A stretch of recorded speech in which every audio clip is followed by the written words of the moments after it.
Hi hello வணக்கம் மக்களே. இப்போ எங்கே வந்திருக்கோன்னா எங்கள் லெமன் மரத்துக்கு வந்திருக்கோம்.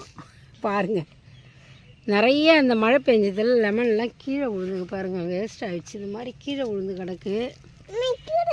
ஆமாம், இது வந்து சாப்பிட முடியாது, ஜூஸ்லாம் அடித்து குடிக்க முடியாது. இதில் வராது, சாறு நிறைய வராது.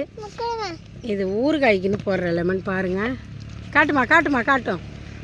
பாருங்கள், நல்லா சப்போட்டா காய் மாதிரி இருக்குது பாருங்கள். ஒன்று எவ்வளோ பெருசு இருக்குது பாருங்கள். நல்லா சதையாக இருக்கும். ஊறுகாய் போட்டால் சூப்பராக இருக்கும். ஒரு 6 காய் இருந்தாங்களே போதும், நிறைய ஊறுகாய் வரும். என்ன பண்ண போகிறோம், நிறையா சும்மா எப்போயாவது வெறுப்பாக இருக்கிறப்ப கொஞ்சம் தொட்டுக்கலாம். இப்படி காமி, முன்னாடி காமி. பாருங்கள், இதான் எங்கள் லெமன் மரம். காமிக்கிறேன் பாருங்கள். கொடியாக இருக்குது. இந்த கொடியெல்லாம் அறுத்து விடணும். குத்துதா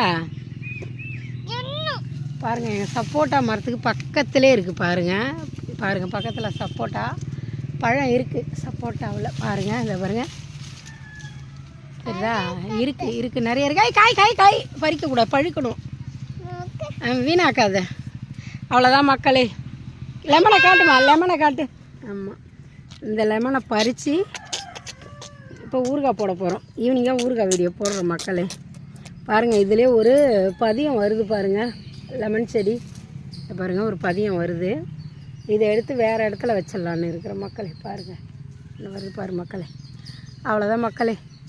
காய் இருக்குது, போதும். இது நமக்கு இது போதுமானது. நிறைய ஊந்து வேஸ்ட்டாகவே கிடக்கு.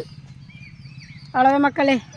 வீடியோ பிடிச்சிருந்தா மறக்காமல் ஒரு லைக் போடுங்கன்னு லைக் பண்ணுங்க நீ. தேங்க்யூ, நன்றி. என்னென்னோ சொல்லுவா அவ மட்டுக்கு. பாய் சொல்லு.